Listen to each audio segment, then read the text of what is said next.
Buat teman-temanku yang baru gabung, bisa cek di playlist untuk urutan videonya, dan bisa juga cek di playlist untuk judul barunya.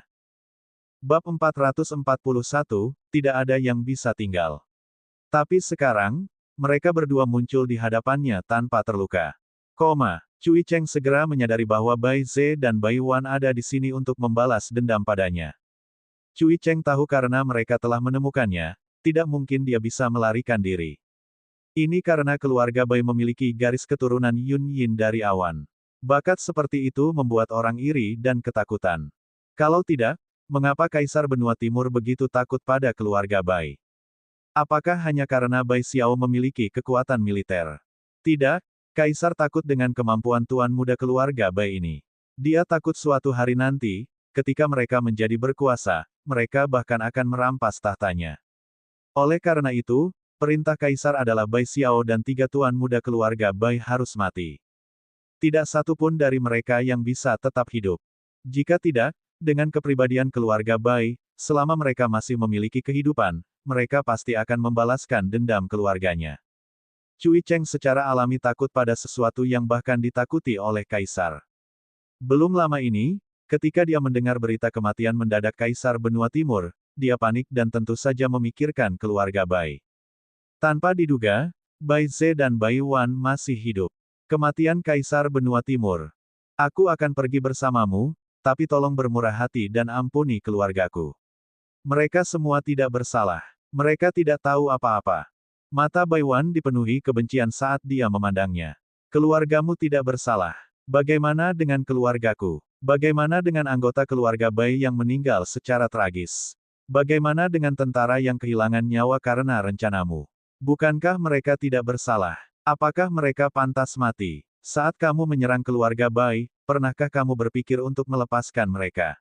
Apakah dia baru tahu untuk memohon belas kasihan sekarang? Bagaimana dengan saat dia melakukan kejahatan sebelumnya?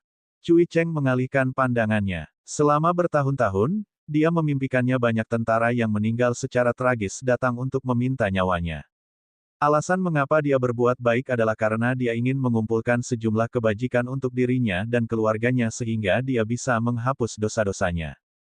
Namun kini, ia paham bahwa sebanyak apapun perbuatan baik yang dilakukannya, hal itu tidak akan mengubah dosa yang pernah dilakukannya di masa lalu. Keluarga Bai tidak akan memaafkannya, begitu pula saudara-saudara tentara Bai. Sebenarnya, Bai Wan dan Bai Ze sudah memutuskan bahwa kali ini mereka hanya akan membawa Cui Cheng pergi dan tidak menyentuh keluarganya. Hanya saja Bai Wan dipenuhi amarah dan perlu melampiaskannya. Yun Ran membawa kedua anaknya ke restoran terdekat untuk menunggu Bai Wan dan yang lainnya menyelesaikan masalah mereka. Pak kecil itu dengan patuh meminum sup kacang merah manis itu dengan sendok kecil. Betisnya masih bergoyang di bawah meja. Tak disangka, saat mereka sedang minum, tiba-tiba sebuah bola lumpur berukuran besar terlempar ke meja mereka. Yun Ran secara naluriah mengangkat tangannya untuk melindungi kedua anak di pelukannya. Ketika dia melihat lagi, semua makanan di atas meja telah rusak oleh lumpur. Pak kecil itu melebarkan mata hitamnya yang besar. Dia sedikit ketakutan, dan matanya menjadi merah. Sup manis kacang merah sweetie cake itu kotor. Itu tidak bisa dimakan. Dia sedang makan enak ketika seseorang tiba-tiba melemparkan bola lumpur ke arahnya. Tidak ada yang bisa mentolerir hal ini. Mo Bei Yuan pergi membeli manisan Houghton untuk pak kecil itu. Di bawah pimpinan Thunderbolt, penjaga rahasia Yuan Mansion bergegas menuju orang yang melempar bola lumpur. Kedua belah pihak berada di belati yang terhunus. Di seberangnya ada seorang pemuda berusia 14 tahun. Dia pucat dan kurus, dan mata segitiganya terangkat. Dia tersenyum sinis pada Yun Ran dan yang lainnya. Ada juga banyak penjaga di sampingnya. Thunderbolt menanyainya, mengapa kamu melempar bola lumpur ke meja tuan kecil kita? Kamu gila. Para penjaga rahasia tidak tega melihat Sweetie Cake menderita. Bab 442, lumpur dilemparkan ke dalam sup kacang merah. Hahaha, aku hanya tidak menyukaimu. Aku hanya ingin kamu makan kotoran. Apa yang salah? Bocah, apa yang kamu lihat? Apakah kamu percaya bahwa aku akan meminta seseorang untuk menggali bola matamu? Pria muda itu memasang ekspresi sakit-sakitan di wajahnya. Dia bahkan menatap tajam ke arah Pak kecil itu dan membalik meja di depannya dengan marah. Dia sepertinya tidak menganggap apa yang dia lakukan itu salah. Yunran memeluk paket kecilnya dan membujuknya dengan suara rendah. Pak kecil itu biasanya tidak banyak keluar. Semua orang di kediaman menyayanginya. Bahkan di akademi, para siswalah yang takut padanya dan menghindarinya. Kapan dia pernah bertemu orang seperti itu? Untuk sesaat, dia terkejut dengan tindakan pemuda itu. Berbaring di pelukan ibunya, dia mencari ayahnya dengan mata merah. Sweetie Cake ingin mencari ayah, Buho. Pemuda berwajah putih dan kurus itu sepertinya menganggap Pak kecilnya mudah ditindas. Dia mengancam Pak kecilnya dengan kata-kata kasar, baiklah, kalau ayahmu datang, aku akan meminta seseorang untuk mencungkil kedua matamu. Baru saat itulah Yunran menyadari sepertinya ada yang tidak beres dengan mata kiri pemuda itu. Pupilnya berwarna putih keabu-abuan dan hampir menyatu dengan bagian putihnya. Ditambah dengan penampilannya yang sakit-sakitan dan kekejamannya yang tidak sesuai dengan usianya, itu sungguh aneh. Thunderbolt menyingsingkan lengan bajunya. Ayo, dengan sifat burukku, yang matanya baru saja kamu katakan ingin kamu gali. Setelah mengatakan itu, dia melihat ke arah penjaga rahasia di sampingnya. Saudaraku, kamu mendengarnya. Orang ini ingin menyakiti tuan kecil kita, Sweetie Cake. Apa yang kamu tunggu? Ayo serang bersama. Di mata Thunderbolt dan penjaga rahasia lainnya, tidak ada yang bisa menindas tuan kecil mereka, Sweetie Cake. Tentu saja Bun tidak akan membiarkan orang-orang ini menindas adiknya. Dia melompat turun dari bangku dan melewati Thunderbolt dan penjaga rahasia lainnya untuk tiba di depan pemuda itu. Sebuah botol porselen hitam kecil muncul di tangannya dan dia menimbangnya ke atas dan ke bawah. Kau melemparkan sesuatu ke adikku. Tidak berlebihan bagiku untuk melemparkan sesuatu padamu, kan? Saat dia berbicara, botol porselen kecil itu mengikuti gerakan Bun dan dengan cepat terbang menuju pemuda itu. Ketika menyentuh pemuda berwajah pucat, botol porselen itu meledak, dan bubuk obat di dalamnya langsung meledak. Itu disemprotkan ke seluruh tubuh pemuda itu. Pemuda itu mungkin tidak menyangka akan bertemu dengan sekelompok orang tangguh seperti Thunderbolt yang muncul entah dari mana. Dia tidak menyangka ada anak kecil yang akan menyerangnya secara langsung. Dia mundur dan bersembunyi di balik beberapa penjaga. Dia berteriak dengan marah, apakah kamu buta? Tahukah kamu siapa saya? Tahukah kamu siapa ayahku? Tahukah kamu siapa ibuku? Tahukah kamu wilayah siapa ini? Yunran berdiri sambil menggendong anaknya yang bermata merah dan mengambil beberapa langkah ke depan. Pak kecil di pelukannya juga mendengus sedih, ayahku adalah ayah yang paling berkuasa. Ayahku tidak takut pada ayahmu. Tidak peduli apapun, di dalam hati Pak kecilnya, ayahnya adalah eksistensi yang tak terkalahkan. Mo Beiyuan kembali dengan beberapa manisan batang Hawthorn di tangannya. Dari jauh, dia bisa mendengar suara keras Sweetie Cake miliknya. Begitu dia masuk ke restoran, dia melihat pemandangan kacau dan Pak kecil bermata merah. Wajahnya menjadi gelap. Ada apa dengan kue manis? Ketika Pak kecil itu melihat ayahnya telah kembali, dia buru-buru melambaikan tangan kecilnya agar ayahnya memeluknya. Ketika dia mendarat di pelukan ayahnya, dia mulai merasa sedih. Ayah, sup kacang merah Sweetie Cake sudah dilumuri lumpur. Dia masih ingin mencungkil mata Sweetie Cake, ingin mencungkil mata ayah. Bab 443, anak kita juga lucu. Kecintaan para penjaga rahasia pada Pak kecil itu tidak berarti apa-apa di depan Mo Beiyuan, ayah mereka. Pak Pekrat berkata dengan sedih tentang keluhan yang dideritanya. Wajah Mo Beiyuan semakin gelap. Khawatir Pak Rat tidak menjelaskannya, Yunran dengan singkat menjelaskan apa yang terjadi di pihak mereka. Kami sedang makan enak ketika ada bola lumpur yang dilemparkan ke atas meja. Mangkuk Sweetie Cake terjatuh. Awalnya, Yunran mengira anak itu sedang bercanda, tetapi kemudian dia menyadari bahwa dia sengaja mengincar kue manis kecilnya. Dia mengerutkan kening dengan tidak senang. Dia mengincar Sweetie Cake. Dia penuh kebencian terhadap Sweetie Cake. Yunran 100% yakin bahwa Sweetie Cake-nya belum pernah melihat pemuda itu sama sekali, dan tidak mungkin dia menaruh dendam padanya sebelumnya. Niat jahat pemuda ini tidak bisa dijelaskan. Tapi Bunnya juga bukan orang yang baik. Bun melihatnya menindas Sweetie Cake, jadi dia memberinya pelajaran. Pada saat ini, racun di tubuh pemuda berwajah pucat itu sudah beraksi. Seluruh tubuhnya terasa gatal, dan dia terus menggaruk kulitnya. Namun, Kemunculan Mo Beiyuan mengejutkan para penjaga di samping pemuda berwajah pucat itu. Sepasang mata aneh itu terlalu mudah dikenali. Siapa yang bisa memberitahu mereka mengapa hantu jahat dari benua timur ini muncul di kota hutan harimau? Apa yang anak kecil itu sebut sebagai dewa pembantaian? Ayah, apakah tuan muda mereka memprovokasi garis keturunan raja hantu jahat dari benua timur? Apa yang mereka lakukan? Mungkinkah roh jahat ini bisa menghabisi tuan muda mereka dengan mudah? Para penjaga ini mengenali Mo Beiyuan dan ekspresi mereka tidak terlihat bagus. Bagaimana mereka berani menyerang secara langsung? Kami tidak tahu kalau Raja Yuan dari benua timur ada di sini. Kami buta. Tuan kota muda kita hanya sedikit main-main dan tidak memiliki niat buruk. Tolong minta tuan muda untuk menyerahkan penawarnya demi tuan kota dan putri kingli kami. Tubuh tuan kota muda kita lemah dan tidak dapat menahan siksaan seperti itu. Yun Ran mengangkat bibirnya. Ceria. Kebetulan sekali. Bun kami juga masih anak-anak dan suka bermain. Lagi pula, aku tidak peduli dengan hubungan dengan siapapun. Dia tidak tahu siapa penguasa kota dan putri kingli. Kenapa dia harus memberi mereka rasa hormat? Para penjaga itu tidak bisa begitu saja menyaksikan sesuatu terjadi pada tuan kota muda mereka. Ini karena mereka tahu betul bahwa jika sesuatu benar-benar terjadi pada tuan kota muda hari ini, mereka semua bisa melupakan kehidupan. Mereka hanya bisa menyebut lagi ibu tuan kota muda, yaitu Putri Kingli dari Dajing.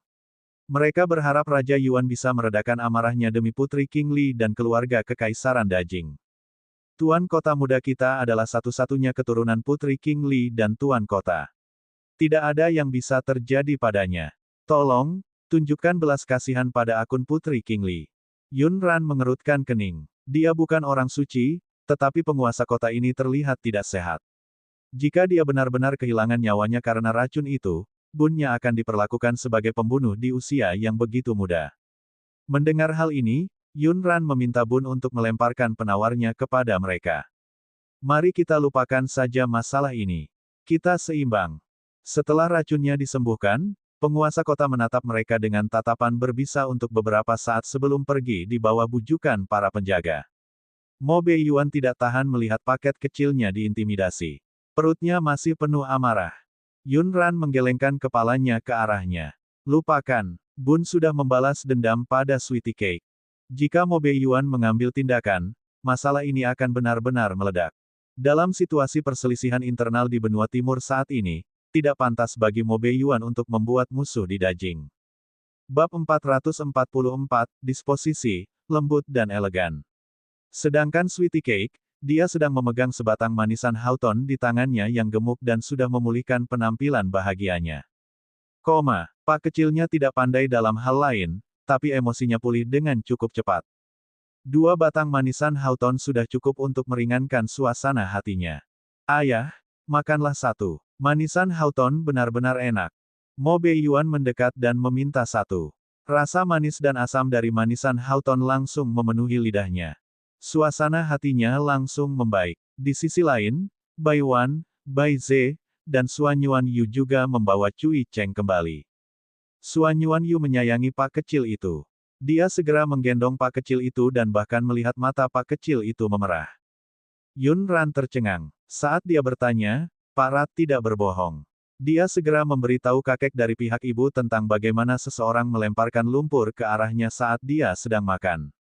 Dengan temperamen Suan Yuan Yu yang lembut dan halus, bagaimana dia bisa mentolerirnya? Dia segera ingin membawa Pak kecil itu untuk menyelesaikan masalah dengan seseorang. Anak nakal dari keluarga manakah ini? Dia menindas Sweetie Cake kita. Aku khawatir dia buta. Karena dia sangat suka bermain lumpur, biarkan dia bermain sepuasnya.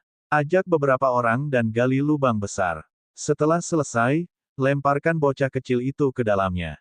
Melihat penjaga rahasia Wuan yang berdarah besi benar-benar berencana menggali lubang lumpur besar, Yun Ran segera menghentikan mereka. Tidak perlu. Bun sudah menyelesaikan skor untuk Sweetie Cake. Di bawah bujukan Yun Ran, Suan Yuan Yu menarik kembali pikirannya untuk meminta seseorang memberi pelajaran kepada tuan kota muda. Jadi bagaimana jika ayahnya adalah penguasa kota dan ibunya adalah putri? Jika Sweetie Cake bertemu orang seperti dia lagi, kamu tidak perlu takut padanya. Katakan saja padanya dengan lantang bahwa kakekmu adalah Kaisar Wuan. Yun Ran tercengang. Jadi, apakah ayahnya mengajari Pak kecil itu cara bertarung dengan latar belakangnya? Dia berkompetisi menggunakan ayahnya, sementara Pak kecilnya berkompetisi menggunakan kakek dari pihak ibu. Namun, sejujurnya, latar belakang Pak kecilnya memang bisa membutakan semua orang. Tak lama lagi, Pak kecil itu mungkin akan menjadi anak paling berkuasa di 5 negara. Pak kecil itu menganggukkan kepala kecilnya dan mendengus bangga, kakek dari pihak ibu Sweetie Cake adalah Kaisar Wuan. Ayah adalah ayah yang paling berkuasa. Ibu adalah ibu yang paling cantik. Kakak mempunyai si kecil yang super tak terkalahkan. Api, Yun Ran tercengang. Sejak Bun menggunakan jurus itu di depan Sweetie Cake, Pak kecil ini teringat bahwa kakaknya mempunyai api kecil yang super tak terkalahkan. Kelompok itu makan di restoran dan berencana meninggalkan kota hutan harimau bersama Cui Cheng. Tanpa diduga, kelompok itu dihentikan oleh sekelompok binatang iblis terbang di luar gerbang kota. Yun Ran melirik orang-orang di belakang binatang iblis terbang itu dan menebak bahwa mereka pasti berasal dari istana tuan kota. Ada juga kereta yang sangat mewah yang muncul di luar gerbang kota bersama binatang iblis terbang. Setelah Yun Ran dan yang lainnya terpaksa berhenti di dekat binatang iblis terbang, mereka tidak punya pilihan selain mendarat. Tirai gerbong perlahan dibuka, dan seorang wanita dengan gaun cantik duduk di gerbong. Wanita itu melangkah dengan anggun di belakang pageboy dan turun dari kereta. Tatapannya melewati semua orang dan akhirnya mendarat di Mo Bei Yuan. Bibirnya yang diolesi lipstik cerah bergerak. Mo Bei Yuan, karena kamu datang ke Dajing dan kota hutan harimau, kenapa kamu tidak ingin bertemu denganku? Yun Ran memandang Mo Bei Yuan di sampingnya dan tersenyum penuh minat. Mengapa kata-kata ini terdengar seperti ada cerita di antara mereka berdua? Bab 445, saya memilih laki-laki saya percaya dia. Mo Bei Yuan memang mengenal orang di depannya, Putri Qingli dari Dajing, tapi dia tidak dapat mengingat kapan dia menjadi begitu akrab dengan wanita seperti itu. Mengapa aku datang menemuimu? Wajah anggun Putri Qingli memperlihatkan senyuman pahit. Tidak apa-apa, aku tahu. Mo Bei Yuan mengerutkan kening. Apa yang dibicarakan wanita ini? Mengapa dia terus mengatakan hal-hal yang dia tidak mengerti? Yun Ran terus tersenyum. Sebagai seorang wanita, dia tentu tahu apa maksud wanita ini. Dia mengucapkan beberapa kata yang ambigu, ingin memberitahu orang lain bahwa hubungannya dengan Mo Bei Yuan tidak biasa. Kultivasi orang ini tidaklah dangkal. Setidaknya, itu jauh lebih kuat daripada keterikatan romantis Mo Bei Yuan sebelumnya. Akibatnya, pria lurus seperti Suan Yuan Yu jatuh cinta padanya. Mo Bei Yuan, siapa wanita ini? Jangan bilang kamu tidak kenal dia. Bahkan jika kamu berbohong, seseorang harus mempercayaimu. Kemarahan Mo Bei Yuan tidak terlalu baik. Setidaknya, dia tidak memiliki kesabaran menghadapi kejadian seperti itu sekarang. Dia mengerutkan kening dengan tidak senang. Dia adalah Putri Qingli dari Dajing. Mereka kenal satu sama lain, tapi mereka tidak dekat sama sekali. Dia tidak tahu kenapa wanita ini berpura-pura dekat dengannya. Suan Yuan Yu, tunggu, Putri Qingli Dajing. Ibu dari bocah cilik yang melemparkan lumpur ke Sweetie Cake kami. Besar, jadi mereka adalah kenalan lama. Sebelumnya, Sweetie Cake pernah dibully. Sekarang, dia merasa Yun Ran telah dianiaya. Ditambah dengan itu, temperamen, lembut dan halus, Suan Yuan Yu bangkit kembali. Yun Ran melirik wanita itu dan tidak berniat menghindari tatapannya. Sebaliknya, dia mengangkat dagunya ke arah wanita itu dan tersenyum indah. Kemudian, dia memasukkan Sweetie Cake ke dalam pelukannya ke Mo Bei Yuan. Kamu menggendong putrimu. Paket kecil itu juga sangat mengagumkan dan mengasyikkan.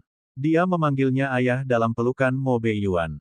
Setelah Yun Ran menyerahkan paket kecil itu kepada Mo Bei Yuan, dia berjalan menuju wanita itu. Jarak keduanya masih jauh, namun penjaga wanita itu berniat menghentikannya agar tidak bergerak maju. Tapi bagaimana penjaga itu bisa menjadi tandingan Yun Ran? Dalam hal budidaya, Yun Ran memiliki keunggulan absolut.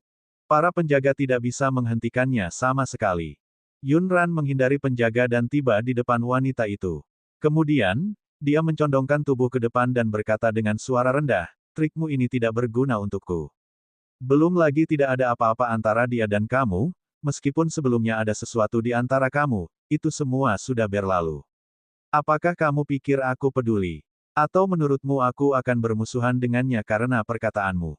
Yun Ran telah menjalani kehidupan yang jelas selama ini. Satu kalimat sudah cukup untuk membangunkan dunia.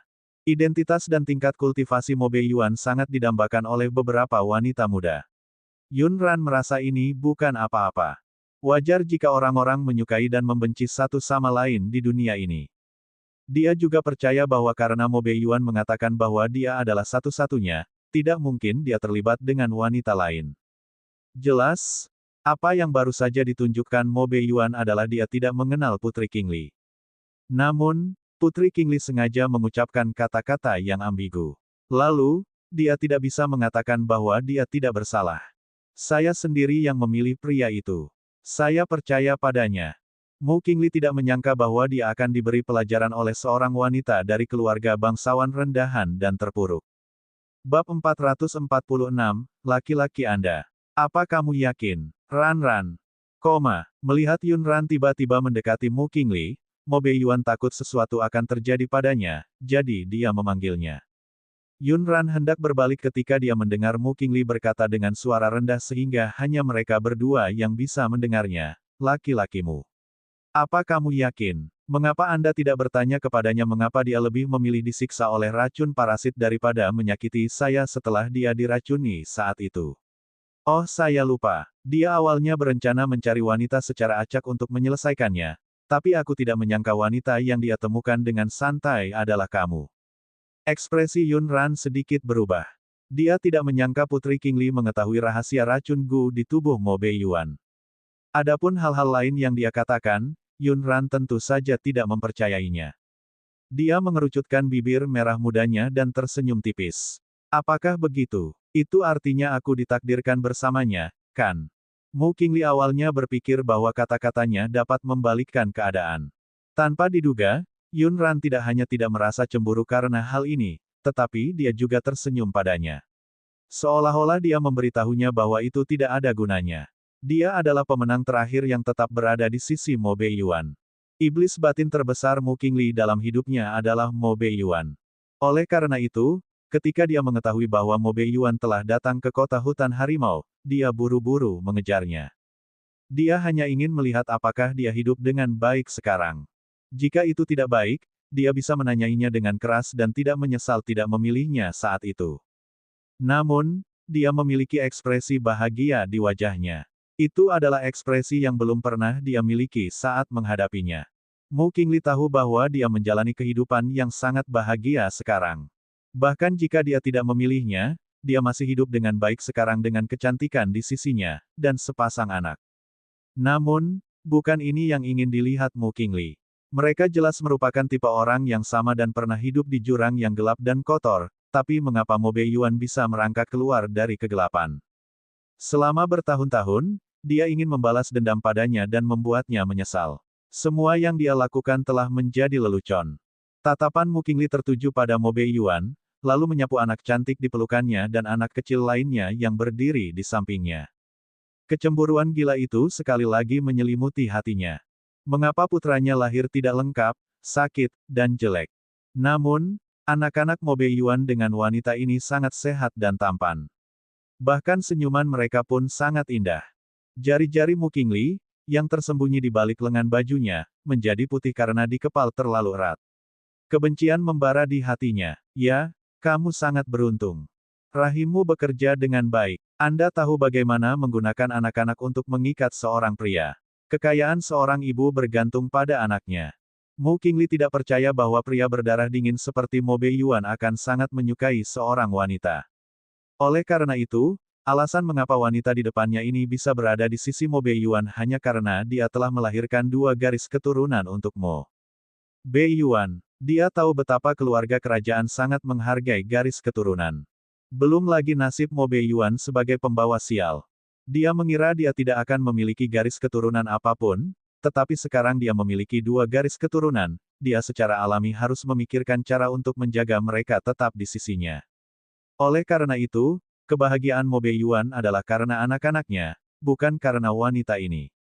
Setelah Mu Qingli mengetahuinya, kebenciannya pada Yun Ran sedikit memudar, dan ekspresi arogannya dipenuhi dengan rasa jijik. Seorang wanita yang dengan santai ditarik dari pinggir jalan dan bermain-main di bawah tubuhnya tanpa sengaja meninggalkan anak Mo Beiyuan. Dia tidak memenuhi syarat untuk membuatnya cemburu. Bab 447, Ibu tidak marah, dia baik-baik saja.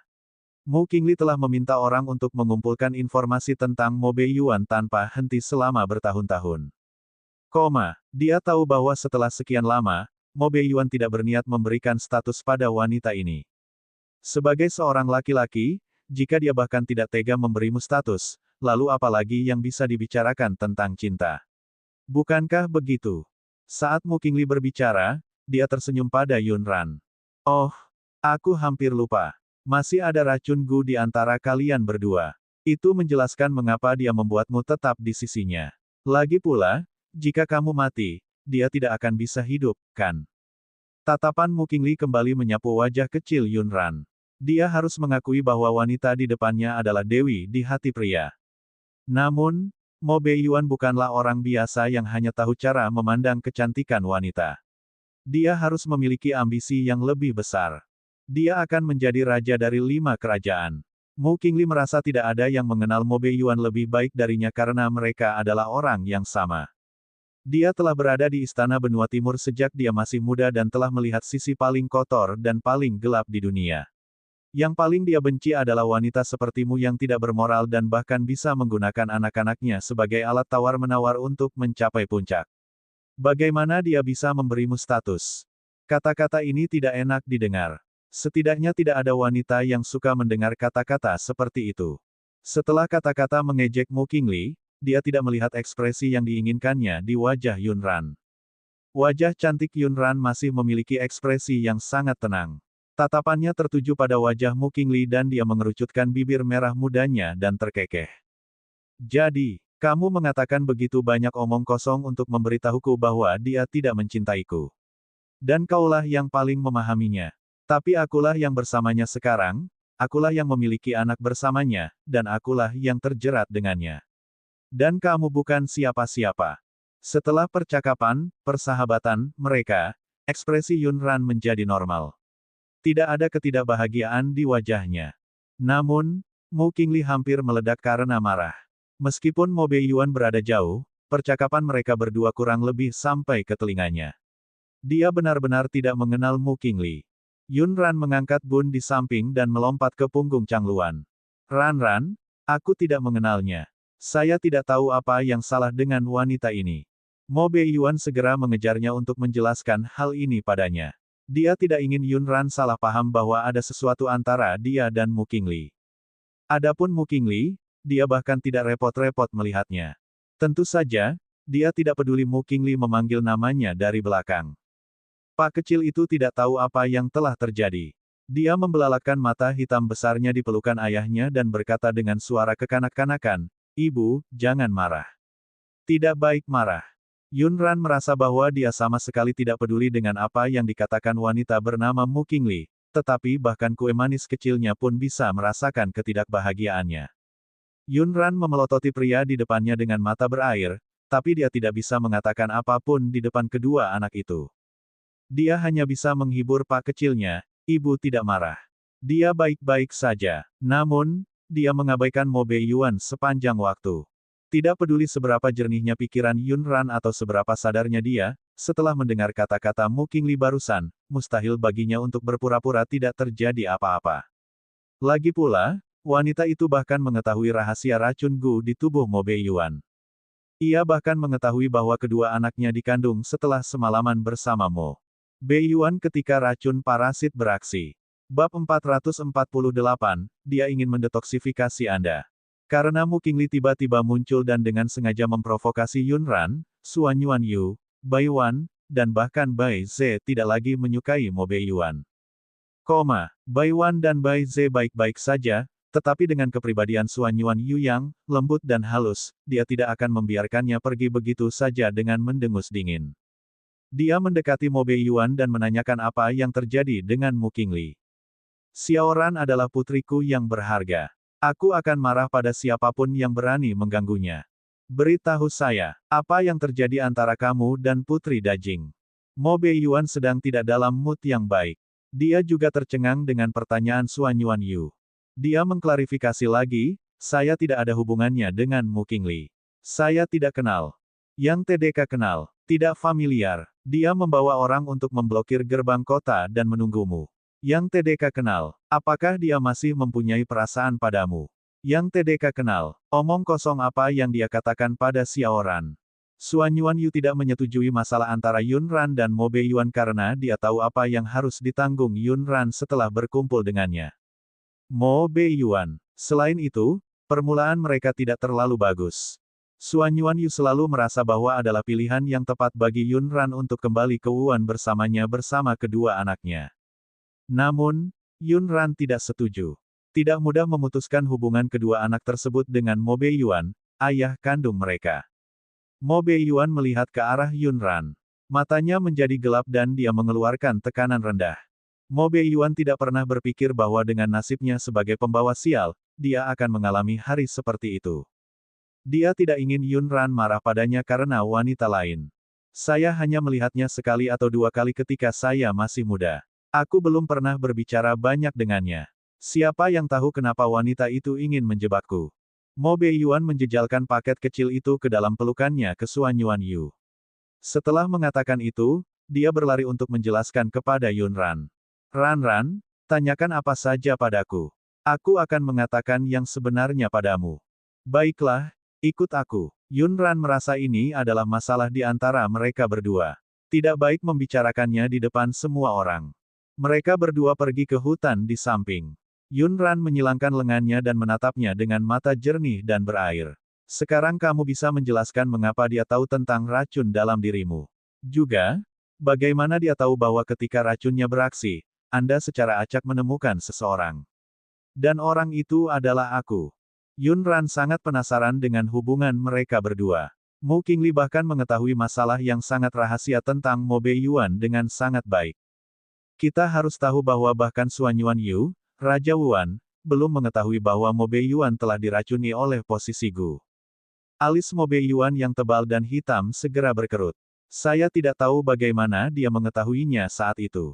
Setelah saya diracuni oleh racun Gu, dia mendatangi saya dan ingin membantu saya mendetoksifikasi racun tersebut. Namun, dia tidak berniat mencari wanita untuk mendetoksifikasi racun tersebut. Meski saat itu ia diracuni oleh racun parasit, namun tidak berakibat fatal. Dia tidak pernah berpikir untuk menemukan wanita sembarangan untuk mendetoksifikasi dirinya. Siapa yang tahu apa yang sedang dilakukan Mu Qingli? Melihat dia tidak setuju, dia mulai melepas pakaiannya sendiri. Kemarahan Mo Beiyuan sudah buruk pada saat itu. Ditambah dengan fakta bahwa dia telah ditipu, dia hanya memerintahkan penjaga rahasia untuk mengusirnya. Jika kamu tidak percaya padaku, aku akan menelepon Thunderbolt. Dia ada di sisiku saat itu, dan dialah yang mengusirnya. Meskipun Yun Ran masih merasa tidak nyaman, dia tidak terlalu marah padanya. Dia bertanya kepadanya dengan acuh tak acuh, kamu belum pernah bertemu sebelumnya. Mengapa dia datang untuk membantumu mendetoksifikasi racun? Bab 449, Hati Thunderbolt yang pahit dan lelah.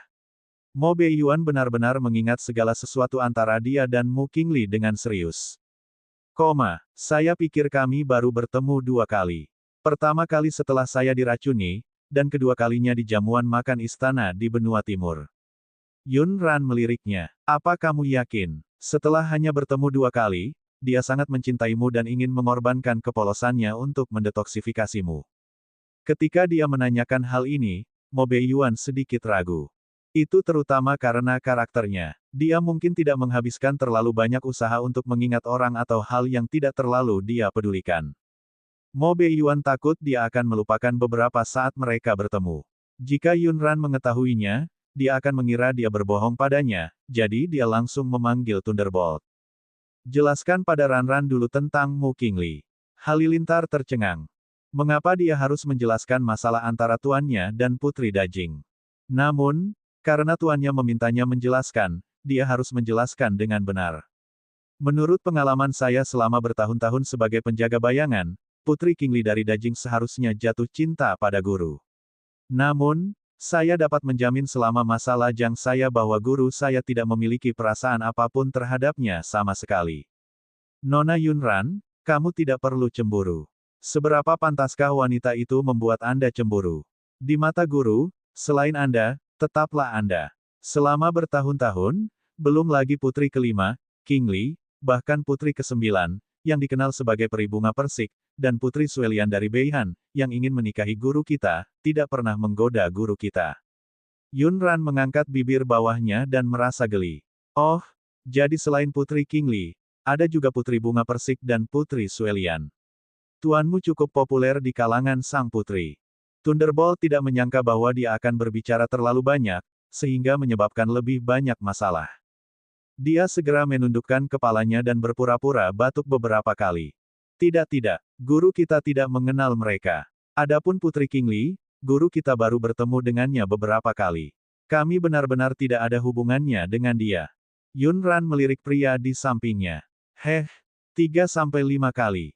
Bukankah hanya ada 2 kali? Mo Beiyuan benar-benar tidak ingat pernah melihat Mu Qingli berkali-kali. Petir, apakah kamu salah ingat? Bukankah aku hanya bertemu Mu Qingli 2 kali? Juga, kapan dia mengenal Putri Bunga Persik dan Putri Suelian? Dimarahi dengan sangat dingin, Thunderbolt segera menyadari bahwa dia telah mengatakan hal yang salah lagi. Thunderbolt terasa pahit dan lelah di hatinya. Dia hanyalah penjaga rahasia kecil. Kenapa dia harus menanggung tekanan yang begitu besar? Guru bilang itu 2 kali, jadi 2 kali. Aku pasti salah ingat. Yunran melihat ke arah Mo Beiyuan lagi. Dia merasa ekspresi wajahnya sangat menarik, jadi dia ingin menggodanya. Oh, apakah 2 atau 3 atau 5 kali? Siapa di antara kalian yang salah mengingatnya? Mo Beiyuan terdiam. Petir, di mana dan kapan aku bertemu Mu Qingli? Katakan yang sebenarnya pada Ranran sekarang. Kamu tidak perlu menyembunyikan apapun untukku. Setelah menerima perintah, Thunderbolt hanya bisa menguatkan dirinya dan melanjutkan. Dia merasa bahwa dia menggunakan hidupnya untuk menjelaskan kepada gurunya. Kalau kuingatnya benar, pertama kali saat kamu datang ke Dajing dan mengikuti jamuan makan istana. Tarian terbang Putri Qingli mengejutkan semua orang. Dia bahkan secara pribadi memberimu secangkir anggur. Apakah kamu tidak ingat? Mo Beiyuan tercengang. Mengapa saya harus mengingat seorang penari? Bab 450, mereka bahkan menulis bahwa aku menyukai pria. Seorang penari, mata Halilintar membelalak. Jadi, tuannya tidak tahu bahwa Putri Qingli, yang telah mengejutkan semua orang dengan tarian terbangnya, ada di perjamuan istana. Tuan, tidakkah Anda tahu bahwa pria dalam buku populer di 5 negara berdasarkan tarian terbang Putri Qingli yang berusia 15 tahun adalah Anda? Kerutan di kening Mo Beiyuan semakin dalam. Buku apa? Jika mereka ingin menulis tentang dia, tulislah tentang dia. Mengapa mereka ingin menulis tentang saya? Aku bahkan tidak mengenalnya saat itu. Setelah mengatakan itu, dia menatap Yunran dengan gugup. Apakah Ranran benar-benar berpikir ada sesuatu antara dia dan Mu Qingli? Yunran juga menganggapnya lucu. Mengapa ada buku cerita? Dia mengerutkan bibir merah mudanya dengan penuh minat dan meminta Thunderbolt memberitahunya apa yang tertulis di buku itu. Jinglei berada dalam posisi yang sulit. Batuk. Apakah kita benar-benar harus mengatakannya? Itu tidak baik. Alasan utamanya adalah karena penulis bukunya pandai menulis adegan erotis, sehingga isi bukunya ada yang tidak pantas. Yunran menyuruhnya untuk tidak gugup. Katakan saja padaku isi umumnya. Mengapa kamu tidak membelikanku buku baru dan menyerahkannya? Thunderbolt membuat keputusan dan merasa lebih baik dia mengatakannya. Tokoh utama buku itu adalah seorang putri kecil yang tahu cara menari. Putri kecil ini menggunakan tarian yang indah untuk menaklukkan tatapan semua pria di perjamuan istana. Di antara mereka, ada seorang pangeran dari negara lain. Pangeran itu sangat kuat dan budidayanya juga nomor 1 di 5 negara. Oleh karena itu, dia dengan paksa merebut putri kecil cantik itu. Putri kecil itu pada awalnya tidak menyukainya, tetapi dia mendominasi. Dia baru saja menculik putri kecil dan memenjarakannya. Dia menggunakan rantai bertatahkan emas dan kristal untuk mengunci putri kecil yang lemah dan menyedihkan itu. Ia bahkan menggunakan berbagai harta yang tak ternilai harganya untuk membahagiakan putri kecil itu. Begitu saja, putri kecil itu akhirnya tunduk padanya dan menjadi permaisurinya. Namun, ketika Thunderbolt melihatnya saat itu, dia merasa bahwa selain beberapa karakteristik yang mirip dengan gurunya, pria dengan mulut penuh makanan manis yang membuat orang merinding itu sama sekali tidak mirip dengan gurunya. Mo Beiyuan merasa tidak enak saat mendengar ini. Apa maksudmu dia menarik perhatianku? Aku bahkan tidak melihat apa yang disebutnya tarian terbang atau tarian ngengat. Yunran berkata, ya, buku ini kedengarannya cukup menarik. Pergi dan carikan aku buku. Saya ingin membacanya. Thunderbolt memandang tuannya dengan penuh simpati. Mo Beiyuan juga merasa masalah ini semakin sulit dijelaskan. Ran, sudah berapa tahun? Saya rasa kita tidak dapat menemukan buku itu lagi. Saat dia berbicara, dia menatap Thunderbolt. Thunderbolt segera memahami maksud tuannya dan dengan cepat menjawab, ya. Setelah bertahun-tahun, tidak seorang pun boleh membaca buku itu lagi. Bagaimana mungkin Yunran tidak tahu bahwa mereka berdua berkomunikasi satu sama lain dengan mata dan menutupi. Tentu saja, dia yakin Mo Beiyuan tidak akan berbohong padanya dengan sengaja. Selain itu, meskipun memang ada sesuatu di antara mereka berdua, dengan kepribadian Mo Beiyuan, dia tidak akan menyembunyikannya. Dia benar-benar merasa buku itu terdengar cukup menarik. Itu adalah pemandangan seorang raja yang mendominasi yang dengan paksa membawa sang putri pergi dan memenjarakannya dengan rantai. Kalau begitu lupakan saja, mari kita bicara tentang bukunya nanti. Petir, lanjutkan. Selain kali ini, berapa kali Pangeran Domering dan putri kecil bertemu? Mo Beiyuan sakit kepala. Ran, kamu tahu bahwa buku itu ditulis secara acak. Mereka bahkan menulis bahwa saya menyukai pria. Mereka menulis bahwa saya adalah roh jahat. Hal-hal ini tidak bisa dianggap serius. Bab 451, Wanita Gu yang menginginkan tubuhmu.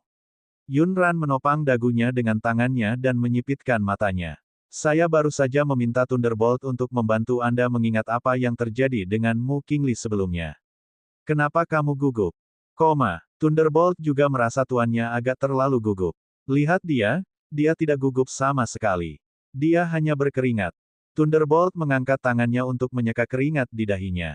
Di bawah tatapan tertarik Yunran, dia hanya bisa melanjutkan, kedua kalinya, jika aku mengingatnya dengan benar, itu seharusnya di Istana Benua Timur.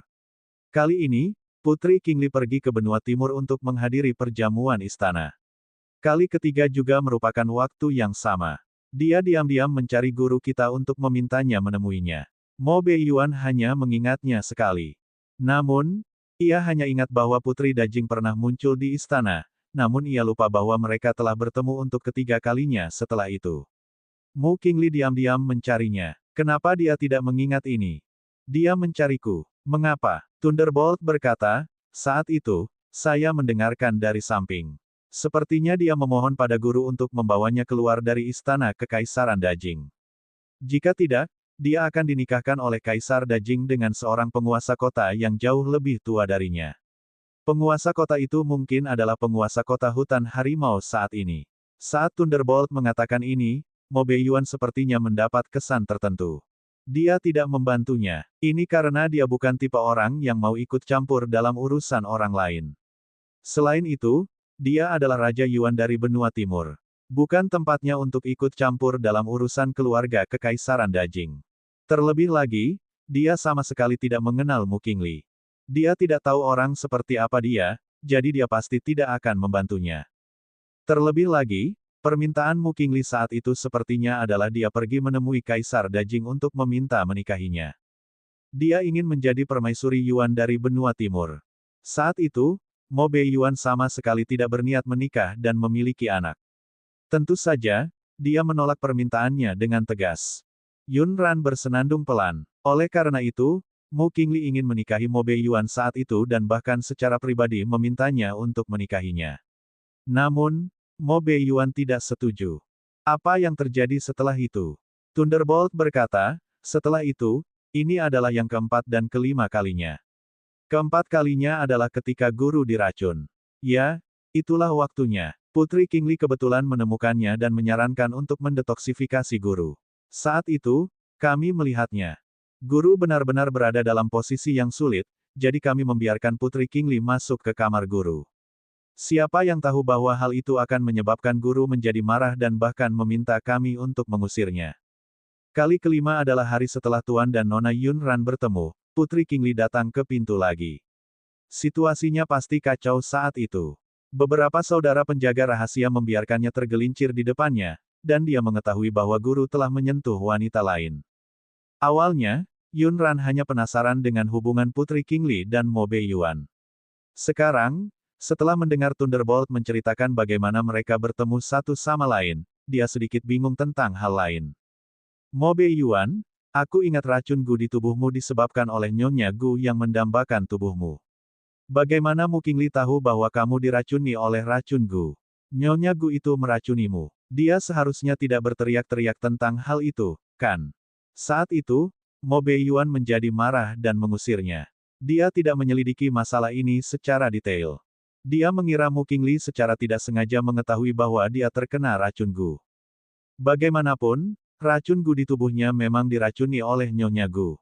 Nyonya Gu sudah lama mengganggunya, jadi Mo Beiyuan tidak akan terlalu memikirkannya.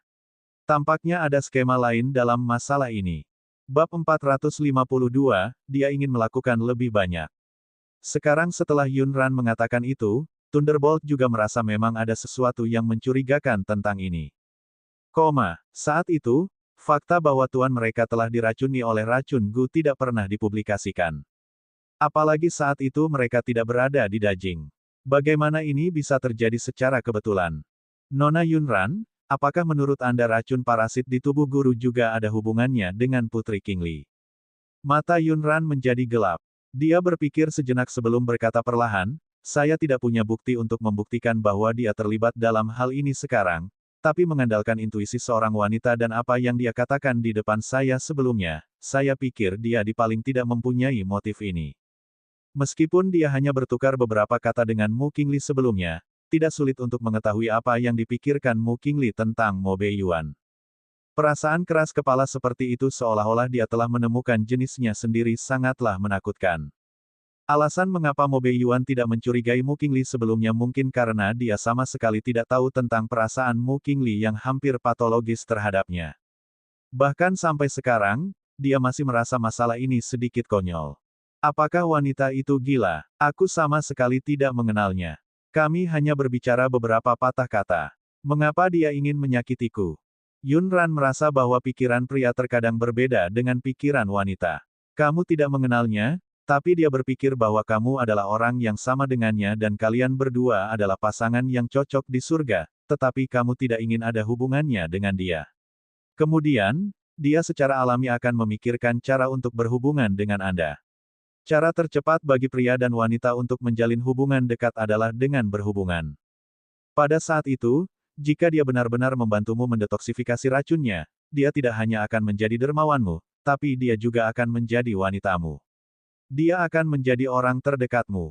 Melalui kontak sebelumnya dengan Mu Qingli, Yunran telah menganalisis sedikit kepribadiannya dan menganalisis apa yang terjadi saat itu dari kepribadiannya. Dia menyadari bahwa semuanya masuk akal. Namun, dia tidak tahu apa yang terjadi dengan Nyonya Gu. Untuk saat ini, dia hanya bisa membiarkan orang-orang dari 12 divisi menyelidikinya terlebih dahulu. Orang seperti apa dia? Dia orang gila. Mo Beiyuan tidak tahu bagaimana dia memprovokasi wanita gila ini. Yunran berkedip. Dia harus mengakui bahwa pria di depannya memang memiliki atribut yang bisa membuat wanita tergila-gila padanya. Tapi laki-laki Yunran bukanlah seseorang yang bisa direnggut oleh wanita lain. Yunran berdiri di atas batu dan mengaitkan jarinya ke arahnya. Mo Beiyuan, mendekatlah. Mo Beiyuan melangkah mendekat dan berdiri di depannya, menunggu Yunran marah padanya karena hal-hal ini. Selama dia bisa berhenti mengabaikannya, dia rela membiarkannya mengamuk padanya. Tanpa diduga, bibir merah muda Yunran menempel padanya. Dia menarik pakaiannya dan menggigit bahunya. Mo Beiyuan, kamu milikku. Ini tandanya.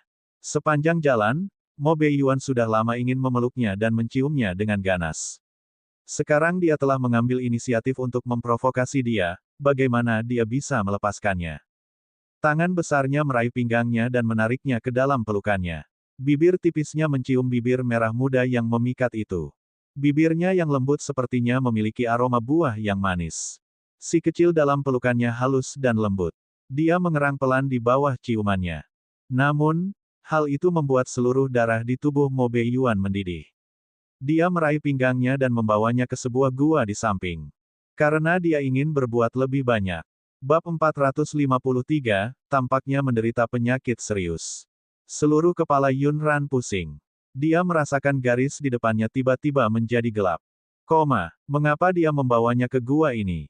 Mo Beiyuan meraih pinggangnya dan menggendongnya. Yunran hanya bisa naik ke pinggangnya dengan kakinya. Seseorang sepertinya ingin menggosokkannya ke tulang dan darahnya.